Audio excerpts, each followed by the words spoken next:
इस क्वेश्चन में कहा गया है fx is equal to this, then sum of maximum and minimum value of fx is you have to find the correct choice. ये question JEE mains point of view से एक बहुत ही important question है और वैसे प्रैक्टिस के दौरान आपने इस टाइप का क्वेश्चन बहुत बार किया भी होगा। मैं इस क्वेश्चन को आपको बहुत सारे तरीके से करके दिखाऊंगा। हर एक वे में आपको कुछ ना कुछ नया सीखने को मिलेगा। पहला वे तो वही होगा जो ज्यादातर बच्चों ने अपने क्लासरूम्स में पढ़ा होगा, क्योंकि उस वे को समझना सबसे आसान है, इसलिए मैं सबसे पहले उस वे को कर रहा हूं। लेकिन इस वे में दिक्कत यह है कि कभी कभी कैलकुलेशन ज्यादा हो जाती है, लेकिन प्रेजेंट क्वेश्चन में कैलकुलेशन भी ज्यादा नहीं है, इसलिए सबसे पहले मैं उस वे से करता हूं जो कि ज्यादातर बच्चों ने अपने क्लासरूम में पढ़ा होगा। इस क्वेश्चन को ज्यादातर बच्चों ने अपने क्लासरूम में फंक्शन टॉपिक में पढ़ा होगा। वो क्वेश्चन आपने इस फॉर्म में पढ़ा होगा कि fx की वैल्यू कोई क्वाड्रेटिक अपॉन क्वाड्रेटिक दे रखी है and it says find the range of values of fx। इस क्वेश्चन को बच्चों ने पढ़ तो रखा होता है, लेकिन मैंने देखा है कि कॉन्सेप्ट बिल्कुल क्रिस्टल क्लियर नहीं होता। मेरा मतलब है कि उनको प्रोसीजर तो पता होता है, लेकिन ये क्लियर नहीं होता कि जो प्रोसीजर वो यूज कर रहे हैं इस प्रोसीजर का लॉजिक क्या है। और लॉजिक का क्लियर होना जरूरी है, क्योंकि यदि बाई चांस मैं बोल दूं कि यहाँ पे लीनियर है, यहाँ पे सेकंड डिग्री है, तो क्या वही प्रोसीजर जो आपने सीखा हुआ है, क्या वो वाला प्रोसीजर उसमें लगेगा कि नहीं लगेगा? या मैं बोल दूं कि यहाँ पे सेकंड डिग्री है, यहाँ पे थर्ड डिग्री है, या यहाँ पे लीनियर है, यहाँ भी लीनियर है। मेरा मतलब है कि सब बच्चे ये तो जानते हैं कि क्वाड्रेटिक अपॉन क्वाड्रेटिक में क्या करते हैं, लेकिन क्योंकि लॉजिक क्लियर नहीं होता कि हम ऐसा क्यों कर रहे हैं, कोई और क्वेश्चन किसी और डिग्री में आ जाए तो रेंज कैसे निकालते हैं, उस क्वेश्चन को करना उनके लिए पॉसिबल नहीं रहता। लेकिन यदि आपको एक बार इसका लॉजिक क्लियर हो तो फिर कैसा भी क्वेश्चन हो जाए आप कर सकोगे। ये सारी बातें आपको क्लियर हो जाएंगी जब मैं क्वेश्चन को सॉल्व करूंगा। और ये तो क्लियर ही है कि एक बार इसका रेंज निकल जाए तो मैक्सिमम वैल्यू और मिनिमम वैल्यू तो फिर ऑब्वियसली मिल जाएंगी, क्योंकि इसका रेंज निकलता है सपोज अल्फा टू बीटा, तो beta will become maximum value of fx, alpha will become minimum value of fx। तो मेन पर्पस क्वेश्चन का ये हो गया कि find the range of this function. और ये तो आप जानते ही होगा कि रेंज निकालने के लिए पहले मैं fx की जगह y लिखता हूं।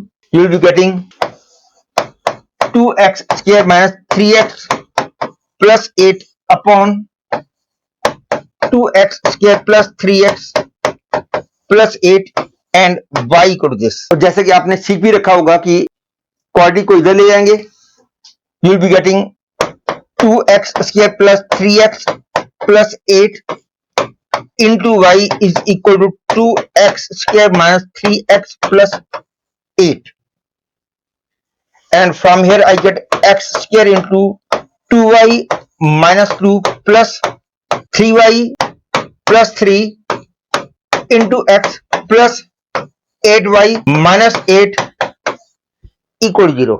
और इसके बाद आप जानते हो कि हम इस बात को यूज करेंगे because x is real, d is greater than equal to 0। तो 3y plus 3 whole square minus 4 into 2y minus 2 into 8y minus 8 greater than equal to 0। और डिफिकल्टी इसी स्टेप में है, क्योंकि इस तरीके से y की वैल्यूज मिलेंगी। स्टूडेंट बोलते हैं कि that is the range of values of y, और वो सोचते हैं कि हमको सब कुछ क्लियर है। लेकिन मैं आपसे यदि ये पूछ लूं यहाँ पे सेकंड डिग्री हो, यहाँ पे थर्ड डिग्री हो, या यहाँ पे थर्ड डिग्री हो, यहाँ पे सेकंड डिग्री हो, तब आप क्या करोगे? इसका जवाब आप इसीलिए नहीं दे पाते हो क्योंकि आपको ये बात बिल्कुल ठीक से क्लियर नहीं है कि इस प्रोसीजर से y की वैल्यूज निकली हैं, that gives range of values of y। ये भी तो हो सकता है कि y की जो वैल्यूज यहाँ से मिली हैं वो रेंज का एक पार्ट हो, वो कंप्लीट रेंज ना हो। तो फॉर कंप्लीट क्लैरिटी पहले इस क्वेश्चन को मैं कंप्लीट कर लेता हूं, उसके बाद मैं सारी बात बताऊंगा। And here I have got the inequality. यहां से मैं 3 स्क्वायर कॉमन निकाल लेता हूं, यहां से 2 और यहां से 8 कॉमन निकाल लेता हूं। आई will be getting 9 into y plus 1 square minus 64 into y minus 1 whole square greater than equal to 0, that is 3 into y plus 1 minus 8 into y minus 1 and 3 into y plus 1 plus 8 into y minus 1 greater than equal to 0, that is minus 5y plus 11 into 11y minus 5 greater than equal to 0, that is y minus 11 by 5 into y minus 5 by 11 less than equal to 0, and this obviously means y lies between 11 by 5 and 5 by 11. That is, I can say this is the minimum value of y, this is the maximum value of y. Therefore, sum of maximum value, that is 11 by 5, and minimum value 5 by 11 is equal to 11 square plus 5 square upon 55, that is equal to 146 upon 55. Therefore, second choice is correct choice. अब मैं आपको इस question के procedure का logic बताता हूं, और एक बार लॉजिक क्लियर हो जाएगा तो फिर आप कोई भी क्वेश्चन कर पाओगे. To understand the logic behind this procedure, suppose इस क्वेश्चन में मैं कहता आपको कि x के किस वैल्यू के लिए y की वैल्यू से 10 हो सकती है, तो आप बोलते हैं कि मैं y की वैल्यू 10 रख दूंगा और x में क्वाड्रेटिक बन जाएगी, और उस क्वाड्रेटिक से जो x की दो वैल्यूज मिलेंगी वो दो वैल्यूज ऐसी होंगी जिनको मैं यहाँ पे रखूंगा तो y की वैल्यू 10 आ जाएगी. एक बार फिर समझो, क्योंकि यही बात सबसे इंपॉर्टेंट बात है. सपोज मैं कहता कि x की किस वैल्यू के लिए y 4 हो जाएगी, अगेन वही बोलोगे आपकी y की वैल्यू 4 रख दो और x में क्वाड्रेटिक बनाओ, और x की जो वैल्यूज मिलेंगी वो दो वैल्यूज ऐसी होंगी जिनको कि मैं यहां रखूंगा तो y की वैल्यू 4 आ जाएगी. बिल्कुल ठीक है. तो यदि y की वैल्यू 4 रखने पर x में जो क्वाड्रेटिक बनेगी उसके रियल रूट्स ना निकले, तो इसका मतलब है y वो वाली वैल्यू नहीं ले पाएगा. मैं पता लगाना चाहता हूं कि y की वैल्यू 100 कब होगी. अब y की वैल्यू 100 रखोगे, x में क्वाड्रेटिक बनाओगे, तो उस क्वाड्रेटिक से रियल रूट्स ना निकले, तो इसका मतलब है कि y की वैल्यू 100 कभी भी नहीं हो पाएगी for any value of x. In other words, y वो वैल्यूज ले सकता है जिनके लिए quadratic formed in x as real roots, मतलब कि y की जिन वैल्यूज के लिए x में जो क्वाड्रेटिक बनेगी उसके रियल रूट्स निकल जाएंगे, y वो वैल्यूज ले सकेगा, और y की जिन वैल्यूज के लिए x में जो क्वाड्रेटिक बनेगी उसके रियल रूट्स नहीं होंगे, y वो वैल्यूज नहीं ले पाएगा. और पिछले वाले वे में एक बात और भी आपको क्लियर होनी चाहिए कि जब मैं यहां से आगे बढ़ा था मैंने डी वाला कॉन्सेप्ट लगाया था, लेकिन ये बात तो तभी एप्लीकेबल है जब ये क्वाड्रेटिक हो. यदि y की वैल्यू 1 हो जाएगी तो उस केस में क्वाड्रेटिक ही नहीं रहेगी. तो इसलिए इस प्रोसीजर को लगाने के दौरान इसके बाद हमको दो स्टेप्स में क्वेश्चन को डिवाइड कर देना चाहिए. ये वाले स्टेप्स तब अलाउड है यदि मैंने सपोज कर लिया हो कि y जो है वो 1 नहीं है, क्योंकि डी वाली बात हम यूजली तब कर सकते हैं जब ये क्वाड्रेटिक हो. पर इसका मतलब ये नहीं कि y 1 हो ही नहीं सकता, वो तो ये स्टेप्स अलाउड तब हैं जब y 1 नहीं है. अब y 1 हो सकता है कि नहीं हो सकता, इसको हम अलग से देखेंगे. हम y की वैल्यू 1 रख देंगे और x की रियल वैल्यू निकल गई तो y की वैल्यू 1 हो सकती है, और यदि x की रियल वैल्यू ना निकली तो इसका मतलब y 1 नहीं हो सकता. आप बोलोगे कि y की वैल्यू 1 रखने पर x की वैल्यू कुछ ना कुछ तो मिल जाएगी, लेकिन ध्यान दो यदि बाई चांस यहाँ पे 3y माइनस 3 होता और यहाँ पे 8y प्लस 8 होता, तो इसका मतलब y की वैल्यू 1 रखने पर x तो निकलेगा ही नहीं. उस केस में तो y की वैल्यू 1 रखने पर हमको मिलेगा 8 plus 8 equal to 0, that is 16 equal 0, which is nonsense. तो उस सिचुएशन में हम y की वैल्यू 1 रेंज में इंक्लूड नहीं करेंगे. लेकिन इस क्वेश्चन में क्योंकि y की वैल्यू 1 रखने पर x की वैल्यू निकल जाती है, तो इसका मतलब 1 जो है रेंज में इंक्लूड कर लिया जाएगा. मतलब कि प्रॉपर रेंज होगा y not equal to 1 suppose करते हुए जो रेंज यहां मिलेगा वो वाली values, and including 1 that will become complete range of the given function. यही एडवांस में कुछ साल पहले ऐसा क्वेश्चन आया था, उन्होंने जानबूझकर ऐसा क्वेश्चन दिया था जिसमें y की वैल्यू 1 रखते ही ये भी 0 बन जाता है, ये भी 0 बन जाता है और ये नॉन 0 बनता है.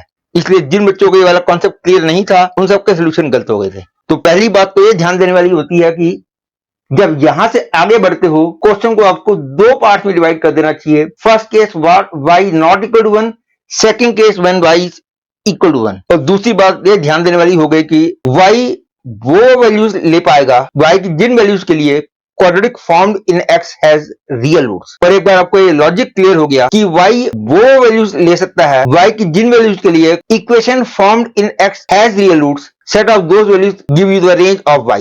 Late us take one more example जिसमें यहाँ पे सेकंड डिग्री है और यहाँ पे सपोज थर्ड डिग्री है, से यहाँ पे x क्यूब है. और अब इस क्वेश्चन में मैं कहता हूं कि find the range of values of y. Again वही सेम प्रोसीजर लगाते हुए I will be getting 2y into x cube plus 3xy plus 8y equal to 2x square minus 3x plus 8. That is I get x cube into 2y minus 1 minus 2x square plus x into 3y plus 3 plus 8y minus 8 equal 0। और clear है 2y minus 1 को non zero मानते हुए y के लिए कुछ भी ले लूं, क्योंकि ये क्यूबिक इक्वेशन है, इसका कम से कम एक रियल रूट तो निकल ही जाएगा। मतलब कि y की हर एक वैल्यू के लिए x की कम से कम एक रियल वैल्यू तो मिल ही जाएगी। Means y can take any real value. लेकिन अब 2y माइनस 1 इक्वल 0 वाला केस अलग से डील करेंगे। सो हमने ये कंक्लूजन निकाला है कि यदि y के वैल्यू 1/2 के अलावा कुछ भी ले लें, क्योंकि x की रियल वैल्यू निकल जाएगी, इस y can take any real value. एक बार आप 2y माइनस 1 इक्वल 0 वाला केस भी ले लेते हैं। 2y माइनस 1 0 बन जाए, उस केस में ये क्वाड्रेटिक बन जाएगी और उस क्वाड्रेटिक के रियल रूट निकल गए तो इसका मतलब y की वैल्यू 1/2 हो पाएगी। और यदि 2y माइनस 1 0 लेने पर x जो क्वाड्रेटिक बनती है उसके रियल रूट्स ना निकले तो इसका मतलब y की वैल्यू 1/2 नहीं हो पाएगी। And this is the complete solution. And now coming back to the original question again, ये क्लियर है यदि बाई चांस यहां पे एक्स क्यू होता और अब मैं बोलूं इसके अंदर what is the range of values of y, तो अगेन एज यूजुअल वाई वो वैल्यूज ले पाएगा वाई की जिन वैल्यूज के लिए cubic formed in x has real roots. इसके अंदर क्लियर है वाई के लिए कुछ भी रख दूं, cubic equation formed in x will surely have at least one root real. तो इसका मतलब हो गया इस केस में range of values of y is R. For clarity मैं करके भी दिखा देता हूं। मैं सबको इधर ले जाता हूं। I get 2x² plus 3xy plus 8y equal to 2x³ minus 3x plus 8। 2x³ minus 2x² minus 3x into y plus 1 plus 8 minus 8y is equal to 0। ये क्लियर है y की वैल्यू कुछ भी रख दूं, क्योंकि क्यूबिक इक्वेशन है, इसका कम से कम एक रियल रूट तो निकलेगा ही निकलेगा। तो इसका मतलब हो गया इसके अंदर range of values of y is r। तो आई थिंक अब आप सबको ये क्लियर हो गया होगा कोई भी पॉलिनोमियल अपॉन पॉलिनोमियल हो उसकी रेंज कैसे निकालते हैं। और अब मैं इस क्वेश्चन को सेकंड वे से करके दिखा रहा हूं।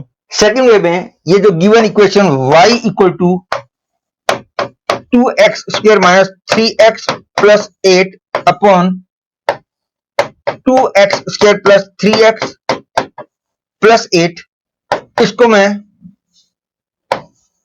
2x minus 3 plus 8/x upon 2x plus 3 plus 8/x लिख सकता हूं। लेकिन ध्यान रखना ऐसा लिखना अलाउड होने के लिए मेरे को सपोज करना पड़ेगा कि x नॉन जीरो है। x इक्वल 0 वाले केस में y की जो वैल्यू निकलेगी दैट इज y की वैल्यू 1 मिलेगी।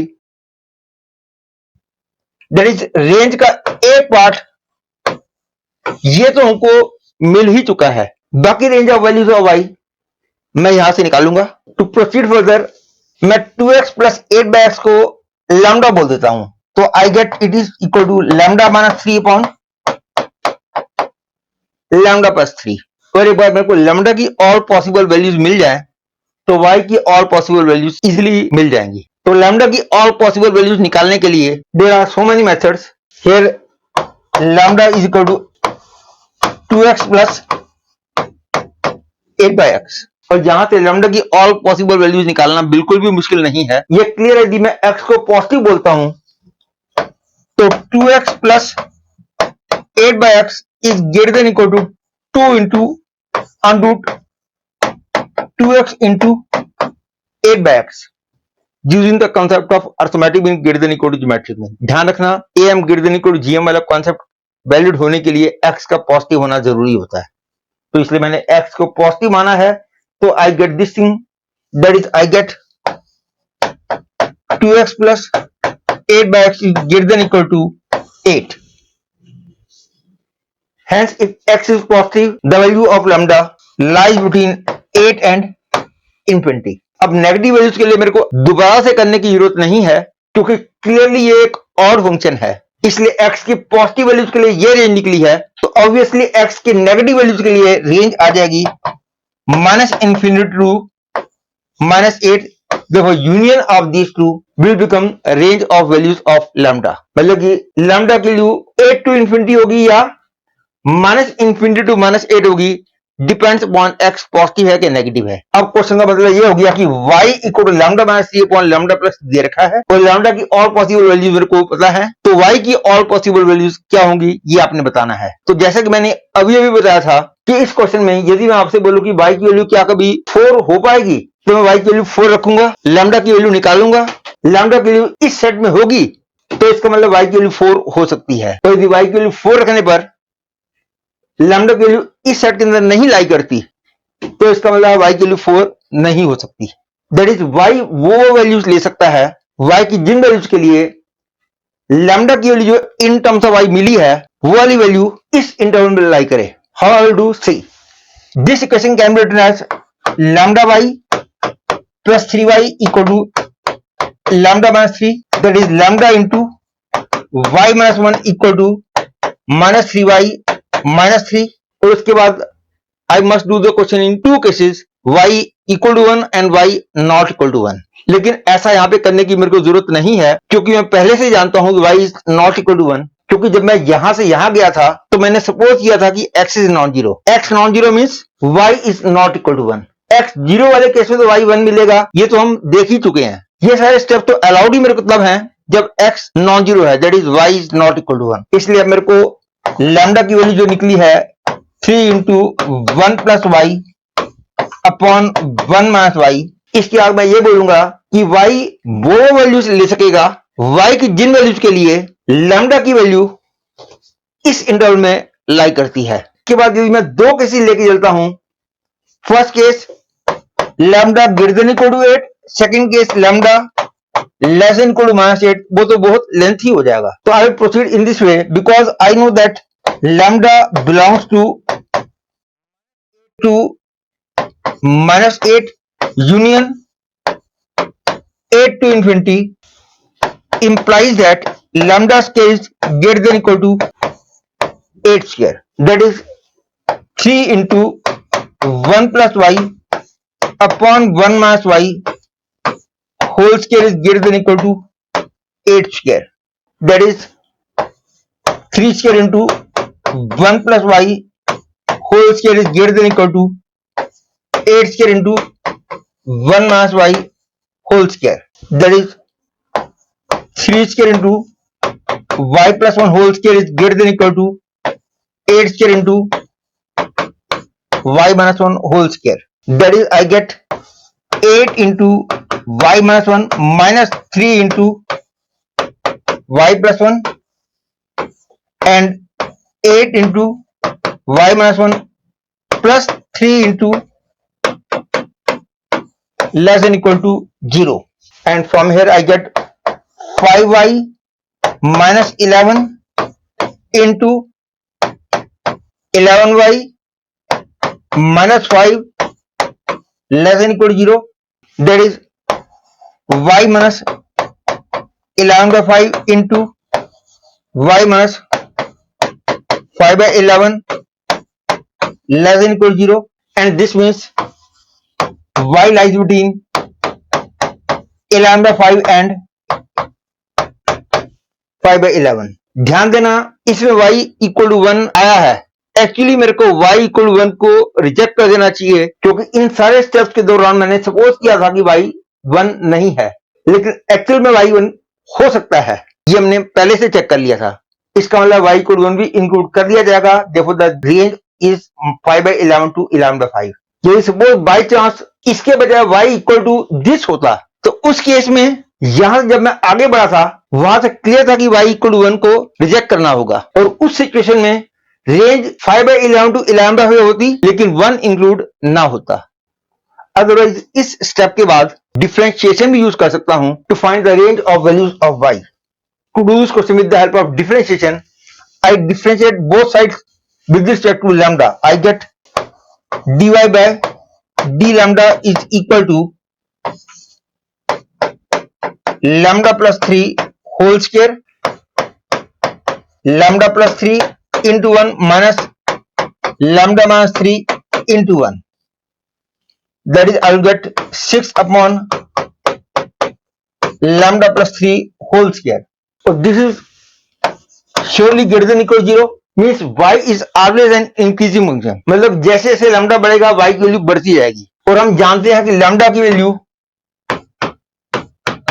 Minus infinity to minus 8 union 8 to infinity है। पहले मैं बात करता हूं लैम्डा की 8 टू इंफिनिटी है, मतलब कि 8 टू इंफिनिटी में जैसे जैसे लैम्डा बढ़ता जाएगा इसकी वैल्यू बढ़ती जाएगी। यदि लैम्डा में 8 रखता हूं तो आई गेट द आंसर 5/11। और इंफिनिटी क्योंकि रखी नहीं जा सकती, इंफिनिटी को टेंड किया जा सकता है। As lambda tends to infinity, clearly this tends to 1, therefore I will get this thing। Equal to 1 नहीं लिया मैंने क्योंकि according to this lambda infinity को टेंड करेगा, y 1 को टेंड करेगा। यूनियन, अब सेकंड केस लैम्डा की इसमें लाई करेगी, तो क्लियर है जब लैम्डा माइनस इंफिनिटी को टेंड करेगा तो भी ये 1 को ही टेंड करेगा। You can easily find the limit of this, therefore 1। तो लैम्डा -8 बन जाएगा, तो ये -11 बाय -5 दैट इज 11/5 बन जाएगा। therefore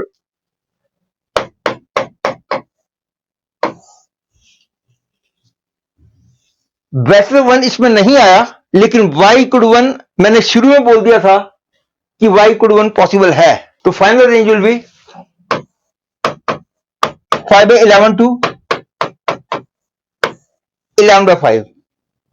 many more ways are possible. मैं इस क्वेश्चन को डायरेक्टली इसी को डिफरेंशिएट करके कर सकता था, लेकिन वो थोड़ा सा लेंथी पड़ता, ज्यादा लेंथी नहीं लेकिन थोड़ा सा लेंथी पड़ता है इससे। And even more ways are there to solve this question, लेकिन वो सब कुछ मैंने फंक्शन के क्लासरूम लेक्चर्स में डिस्कस किया हुआ है।